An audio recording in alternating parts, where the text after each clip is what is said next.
By the time a man reaches 50 years of age, he has a 75% chance of having an enlarged prostate and a 33% chance of having prostate cancer. As he continues to age, these numbers continue to worsen. It's an accepted medical fact that if a man lives long enough, some kind of prostate problem is virtually guaranteed. Prostate problems are not, however, inevitable. There are 6 main causes of prostate problems. These are hormonal imbalances, cancer, zinc deficiency, cadmium toxicity, calcification, and infection. In this audio presentation, we will discuss each of these 6 problems in detail, and then for each problem, tell you which natural ingredients are most effective at addressing each particular problem. Should you want a product with all of the ingredients for each of the problems we are about to discuss, they are available in the Endosterol product. Now, let's begin with hormonal imbalances and cancer, as these 2 problems are intimately related. Up until his early 30s, a man produces more testosterone than estrogen. Yes, you heard right. Men produce estrogen. This is natural and is nothing to worry about. Men produce estrogen and women produce testosterone. The difference is that men make more testosterone than estrogen and women make more estrogen than testosterone. It is this predominance of one hormone over the other that is responsible not just for the differences between male and female bodies, but also the differences between male and female personalities.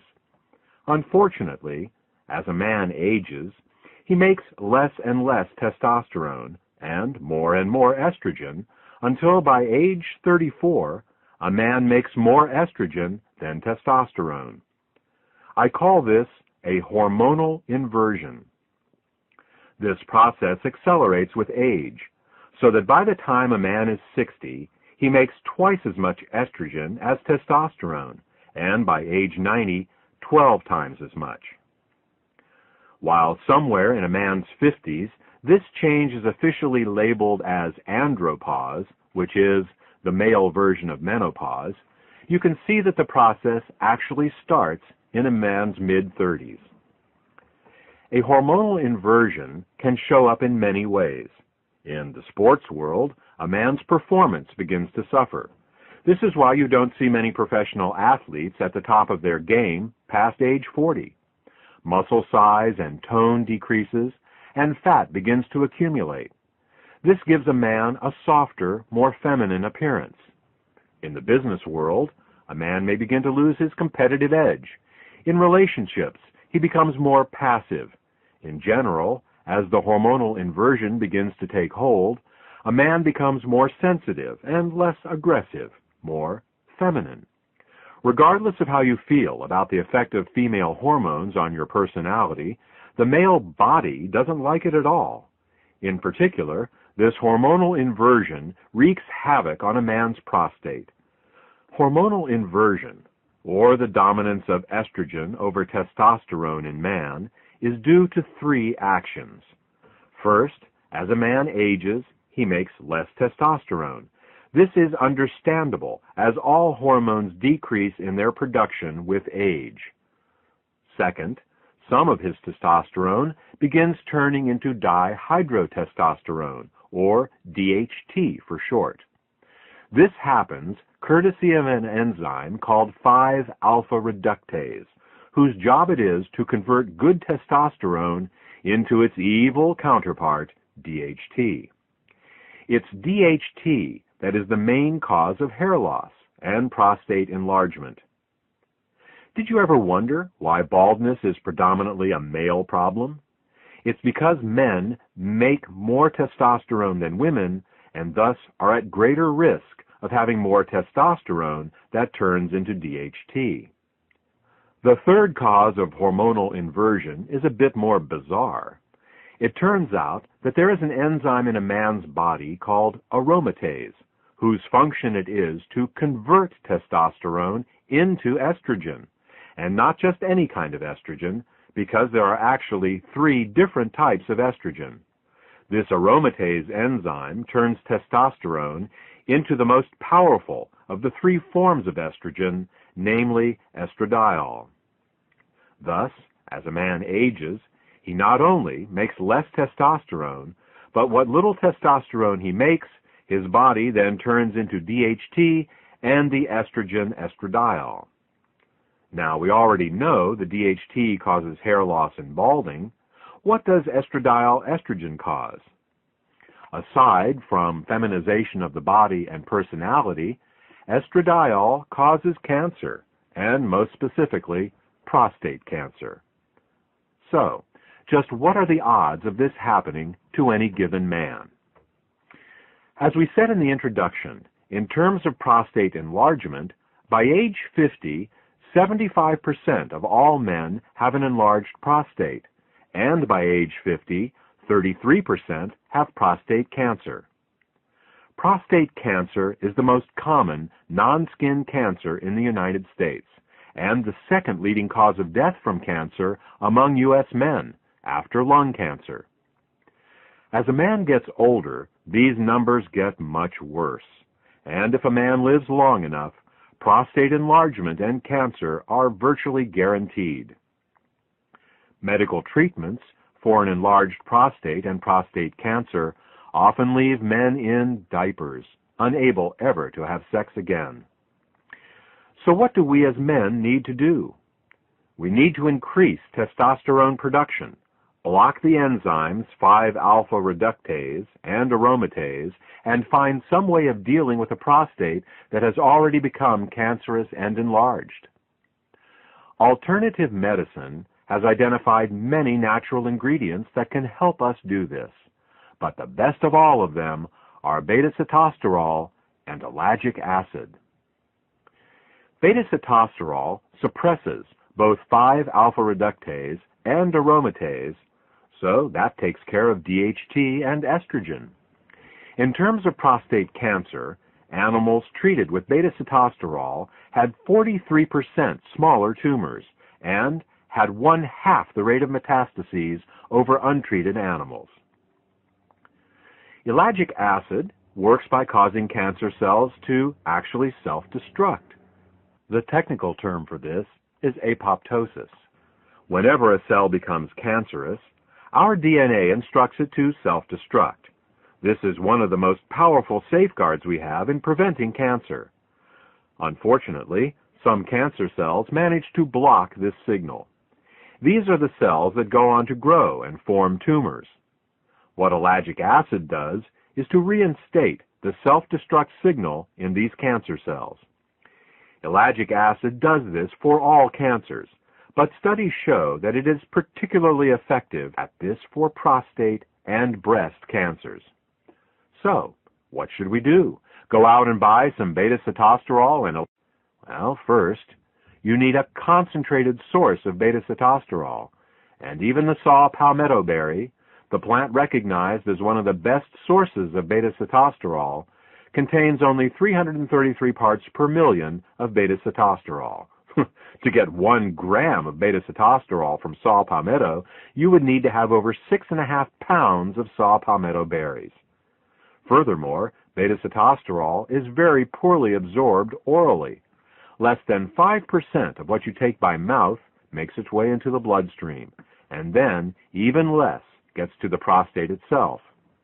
Thus, to absorb 1 gram of beta-sitosterol a day from saw palmetto berries, you would actually need to eat over 132 pounds of the berries a day.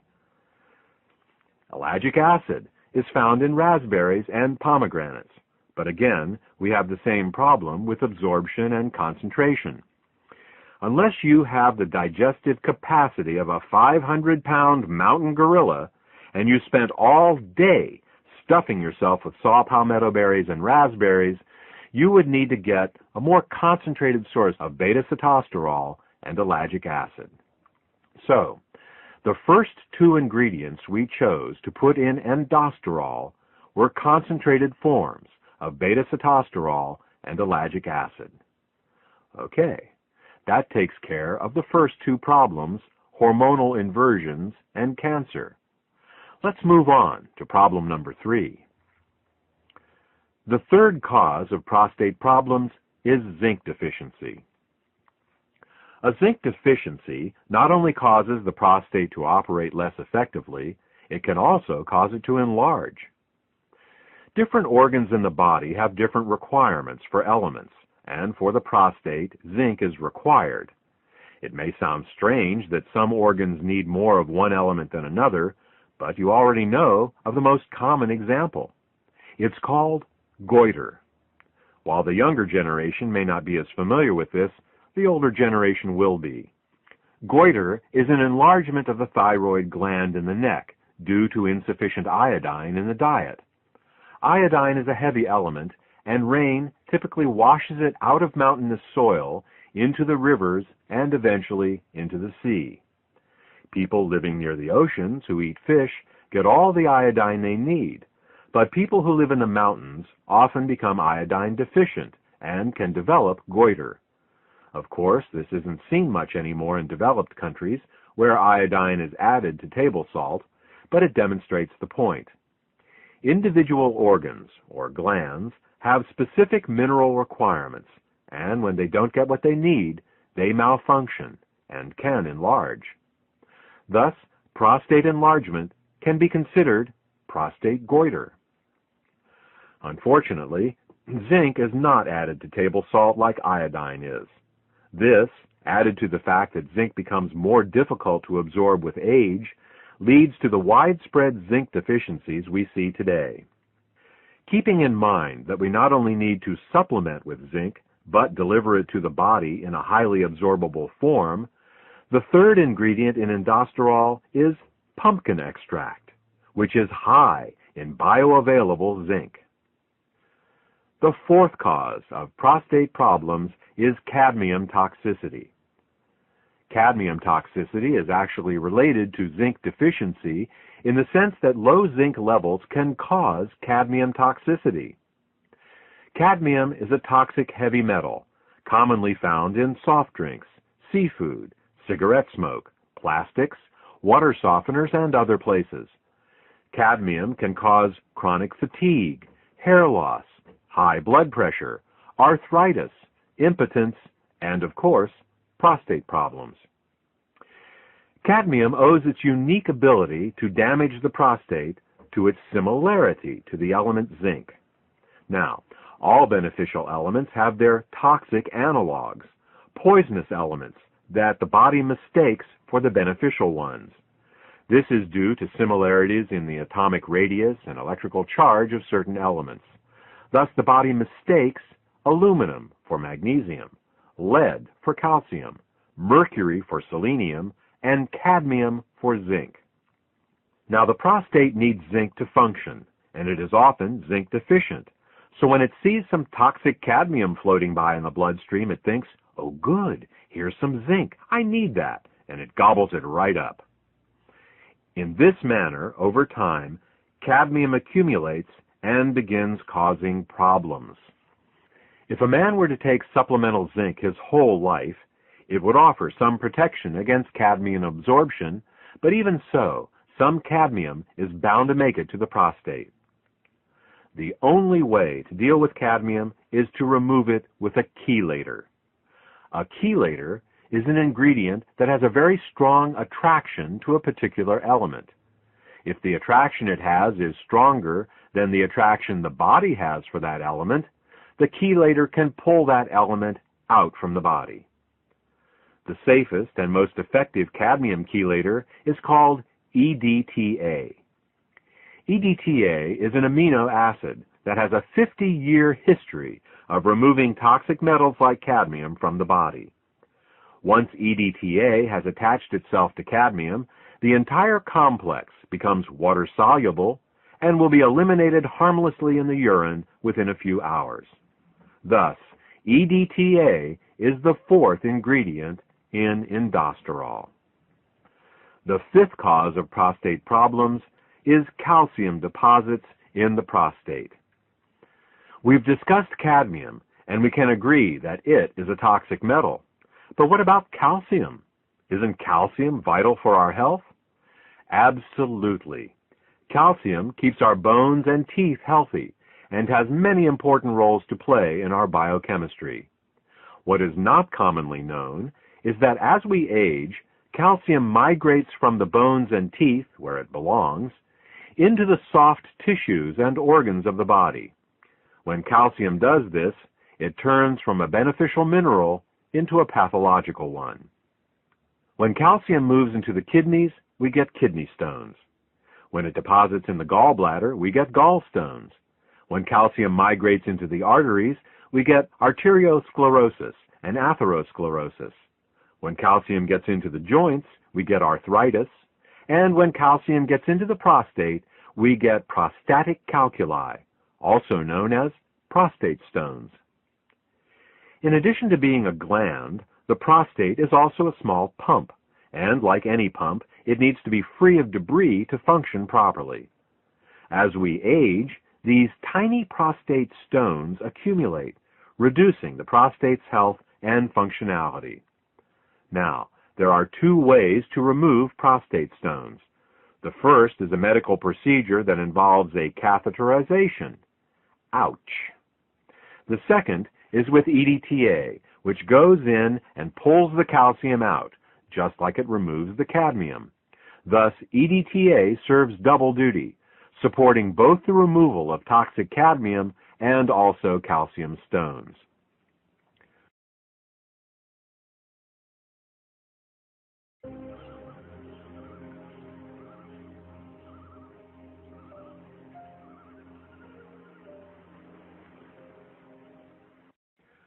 The last cause of prostate problems we will address is that of infection.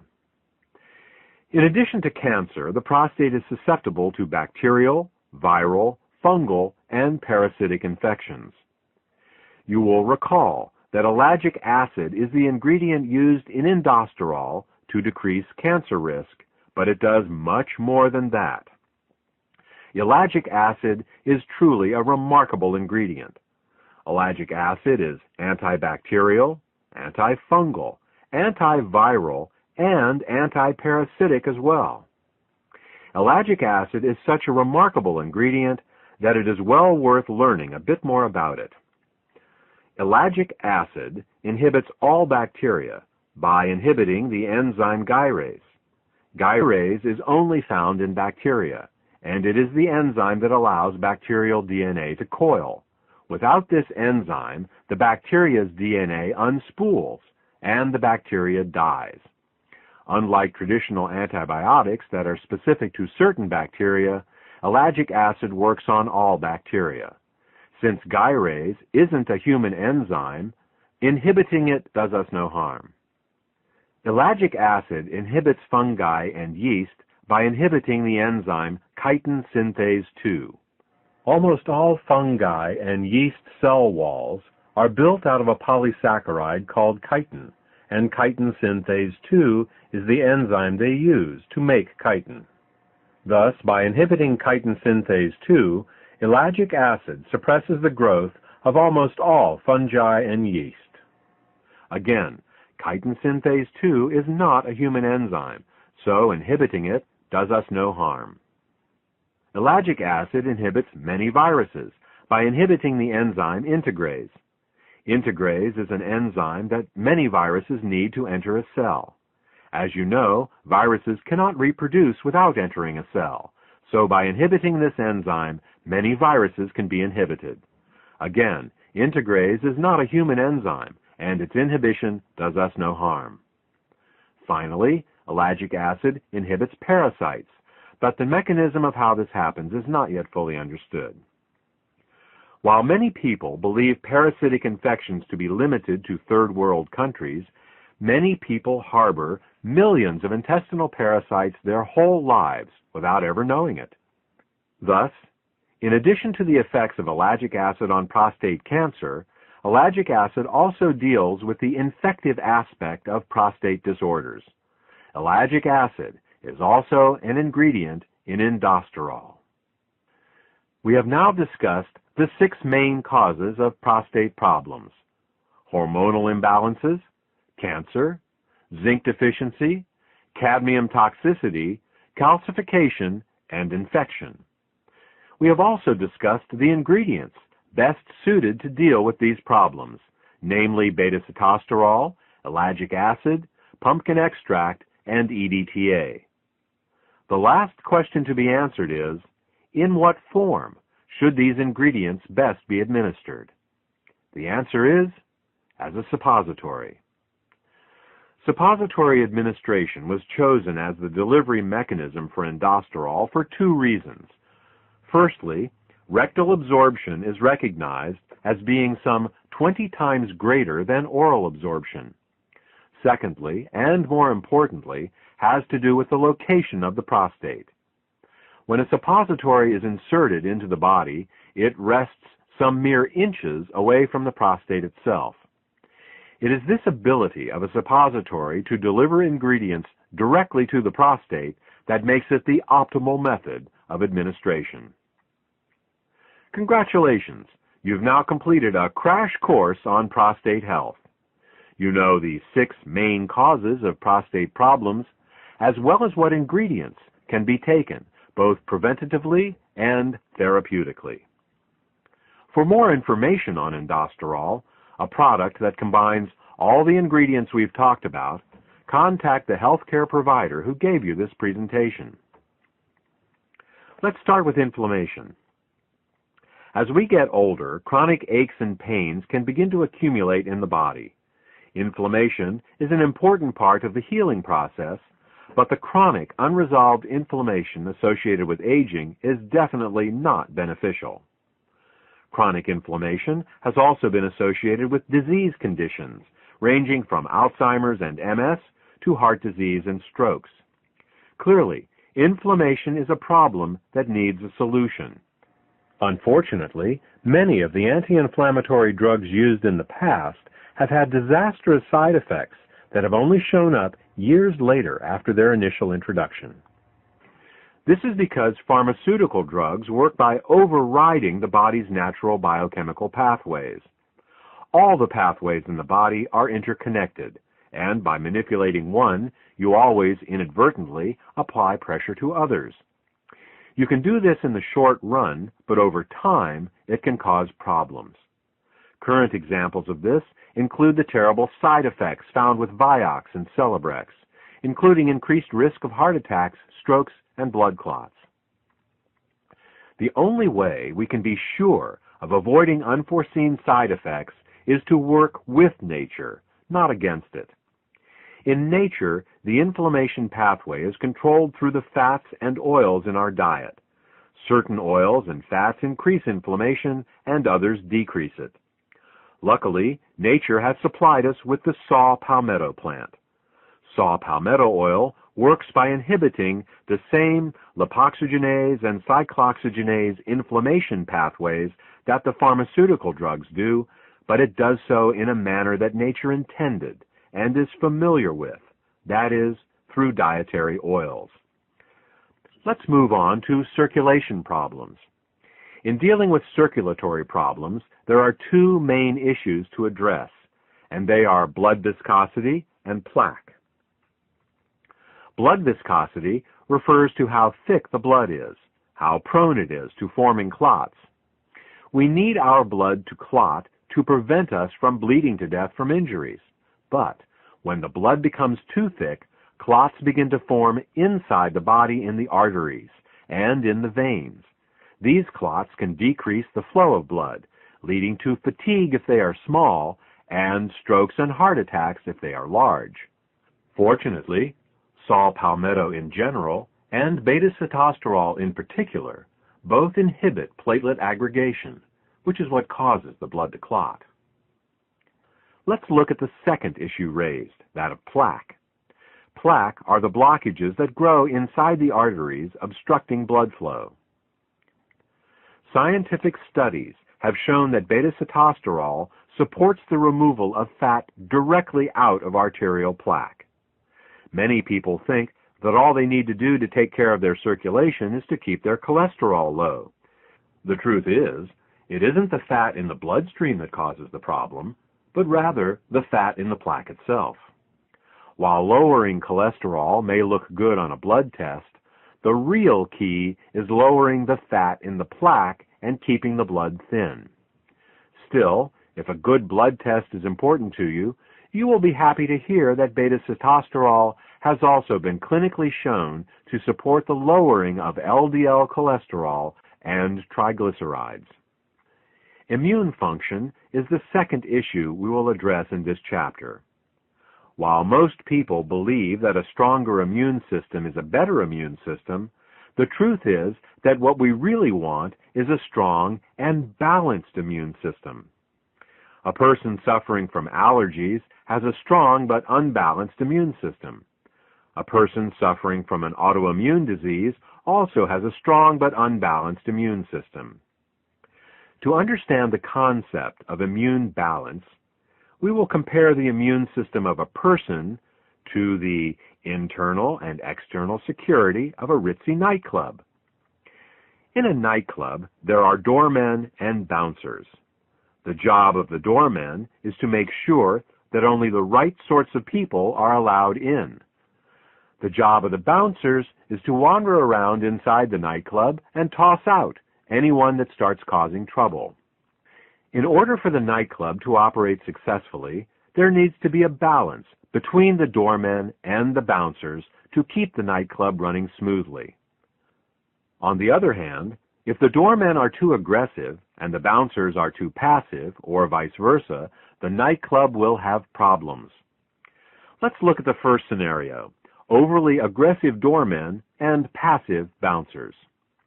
With overly aggressive doormen, perfectly good clients will be denied entry to the club. With passive bouncers, anyone who does get in and then causes a problem won't be removed. This type of immune imbalance is paralleled by a person with continual allergies and colds. The overly aggressive doormen reacting to clients that aren't a problem is analogous to a person allergic to things like cat hair or ragweed, things that pose no real threat to their health. The passive bouncers, letting clients get drunk and cause problems inside the nightclub, are analogous to a weak immune system, low on natural killer cells, unable to get rid of infections and cancer cells. Now, let's look at the second scenario: passive doormen and overly aggressive bouncers. With passive doormen, anyone can get into the club. With overly aggressive bouncers, peaceful and valuable clients are tossed out, and the fights between the bouncers and normal folk just there to have a nice time are always breaking out. This type of immune imbalance is paralleled by a person with an autoimmune problem. The overly aggressive bouncers fighting with peaceful patrons that aren't doing anything wrong is analogous to a person whose immune system is attacking their own body's tissues, such as rheumatoid arthritis, lupus, or MS. You can see now that before we attempt to strengthen an immune system, we should first balance it. Sometimes strengthening an immune system only makes matters worse by increasing allergic and autoimmune responses. Fortunately, beta-sitosterol has the unique ability of being able to balance the immune system, the doormen and the bouncers, so to speak. For those of you who are more scientifically minded, beta-sitosterol has an adaptogenic effect on Th1 and Th2 ratios. It is this ability of beta-sitosterol to balance the immune system that gives it the seemingly magical ability to support such a wide range of immune disorders. The last issue we will address is that of female health. Based on everything we have discussed in the first part of this presentation regarding the prostate, it may come as a surprise to learn that the ingredients in endosterol are also beneficial for supporting female health.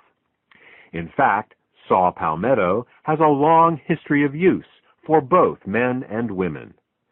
It has been used as a reproductive tonic for women, increasing libido, fertility, and increasing milk flow in nursing mothers. It has also been prescribed to relieve painful periods, to regulate the menstrual cycle, and for pelvic inflammatory conditions, including salpingitis and ovarian pain. It has even been used to increase the weight of the uterus in postmenopausal women. Saw palmetto also has an affinity for the urinary system and has been taken to relieve urinary infections and fluid retention. This brings us to the end of this presentation. We started talking about a product for the prostate, continued with circulation, inflammation, and immune disorders, and ended discussing women's health. That's one of the nice things about working with natural ingredients. Instead of getting unexpected side effects, you get unexpected side benefits. You start working on helping one problem, and you end up helping lots of problems that you didn't even know were related. I hope this information has been helpful to you. If you have any questions about how aldosterol can support your health, condoms are very sturdy. They have to be. All day long, they have to burn up fats and detoxify poisons. But they have a specific weakness, an Achilles heel, if you will, and that is phthalates. Phthalates are the chemicals that are added to plastics to make them more flexible. Phthalates give us products like styrofoam cups, Ziploc bags, Tupperware containers, plastic-wrapped foods, plastic-lined milk and juice cartons, and, of course, plastic water bottles. Plastic water bottles can be the worst offenders because the more pure the water, the more phthalates will leach into it from the plastic bottle. It's a cruel irony that health-conscious people who drink bottled water are actually taking in more toxins from their plastic water bottles than they would get from drinking unfiltered city tap water. Even little babies get soft plastic teething toys, plastic pacifiers, and plastic formula bottles containing phthalates. Phthalates are also found in clothing, toys, cosmetics, perfumes, nail polishes, hairsprays, skin creams, mosquito repellents, toothbrushes, car interiors, hoses, paints, vinyl, sealants, adhesives, and the list goes on. Look around you. Phthalates are everywhere. Now, if these phthalates were to stay in their host products, life would be fine, but they don't. You see, phthalates aren't chemically bound to the materials they are added to. They leak into our water, into juice, into milk, and into the foods they are supposedly protecting. They leak out of the clothes we wear and pass into our bodies through our skin. They off-gas from our floors, walls, cars, and furniture and migrate into our lungs. Once in our bodies, phthalates wreak havoc with our endocrine system, cause birth defects and cancer, damage our mitochondria and liposomes, and, most relevant to this presentation, phthalates poison our peroxisomes. The first signs of phthalate toxicity showed up in the Korean and Vietnam Wars, where injured soldiers would occasionally go into shock and die within minutes of being given blood from plastic IV bottles. Before that time, blood was stored in glass bottles, but in 1948, with the invention of plastic blood storage bags, the military abandoned the storage of blood in glass bottles since they were too easily broken in a wartime environment. Unfortunately, the phthalates leaked from the plastic bags into the stored blood and then were poured directly into those poor soldiers' bodies. Many good men died not from their wounds, but from phthalate toxicity. Medical researchers who noticed that a greater number of men died of shock in these modern wars attributed that fact to the hotter climates, but phthalates were the more likely culprit. Now, peroxisomes can take a lot of damage. In fact, they are specifically built to be able to break down toxic chemicals, but they can't handle phthalates. And these are the very toxins to which we are most frequently exposed. In fact, phthalates are the #1 toxin in the body. An amazing 3 milligrams of them may be absorbed in a single day. Put another way, you will eat, drink, or inhale over 18 teaspoons of phthalates in your lifetime. Many health-conscious people now eat organic foods to minimize their pesticide exposure, which, of course, is an excellent idea. But what they are unaware of is that phthalates are even more toxic than many pesticides, and that in an average day we absorb many more phthalates than we do pesticides.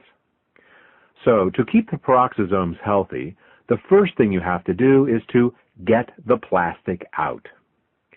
You can do this by minimizing your exposure to plastics. Unfortunately, avoiding all plastics is virtually impossible in the modern world, which brings us to the second thing we need to do. We need to actively remove the phthalates from our bodies. This can be accomplished in two ways. The first method is to take regular saunas. A certain amount of phthalates can be removed with a good old-fashioned sweat, and this is something each of us should be sure to do at least once a month. Unfortunately, this can only get rid of the phthalates that are in the skin and fat. To get the phthalates out of the deeper internal organs, we need to employ another technique. To get the deep-seated phthalates out of the body, we need to use our innate glutathione detoxification system. Glutathione is the body's main detoxifier, and, fortunately, it can remove phthalates. Outside of detoxifying poisons, the main function of the peroxisomes is to burn fat. So, when our cells sense that fat and oil consumption has increased, they produce more peroxisomes to help metabolize them. Likewise, if they sense that less fats and oils are being consumed, they decrease in number. One of the main ways that our cells determine how much fat and oil we are consuming is to monitor the level of sitosterols in our body. Since sitosterols are always found in fats and oils, this gives the cells a way to determine the amount being consumed, and then to increase or decrease peroxisome production accordingly. This peroxisome regulation system worked flawlessly, right up until the time fats and oils began being mass-produced in the last century. You see, fat and oil production companies don't like sitosterols. Sitosterols gum up their multi-million-dollar processing equipment. They make their products cloudy and give them a taste and odor some people find objectionable. They also cause their products to have a shorter shelf life. So what did these companies do? You guessed it. They filtered out all the sitosterols from their products.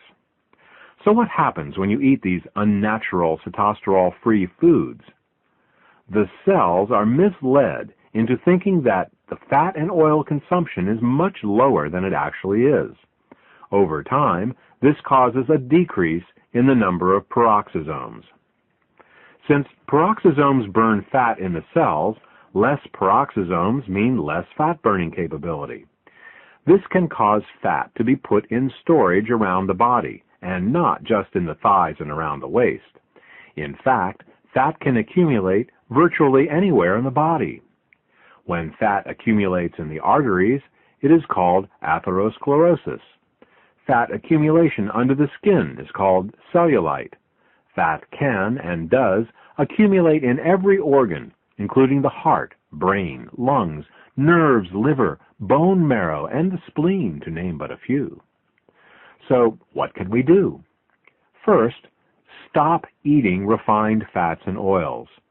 In this manner, your cells won't be blindsided by fats and oils they can't sense. Second, consider increasing your intake of sitosterols. This way, you can stimulate the production of more peroxisomes and start the process of burning all that accumulated fat out of your body. According to the Centers for Disease Control, 57% of Americans are overweight, and nearly 1/4 of our population is clinically obese. Detoxification, diet, exercise, and peroxisomes. A complete weight loss program must take all 4 of these subjects into consideration. So, let's recap. Every cell has peroxisomes in them, whose job it is to burn fat and detoxify poisons. Peroxisomes are under continual attack by the most common of all poisons in the human environment, phthalates. Peroxisomes are also artificially decreased in number due to sitosterols being processed out of our foods.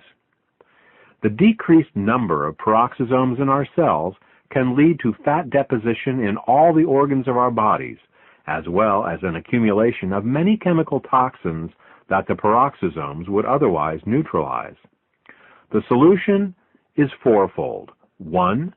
To avoid phthalates whenever possible. 2. To break into a good sweat at least once a month to sweat out some of the phthalates. 3. To support our glutathione detoxification systems so we can detoxify those phthalates we can't sweat out. And 4. To increase our sitosterol intake so as to stimulate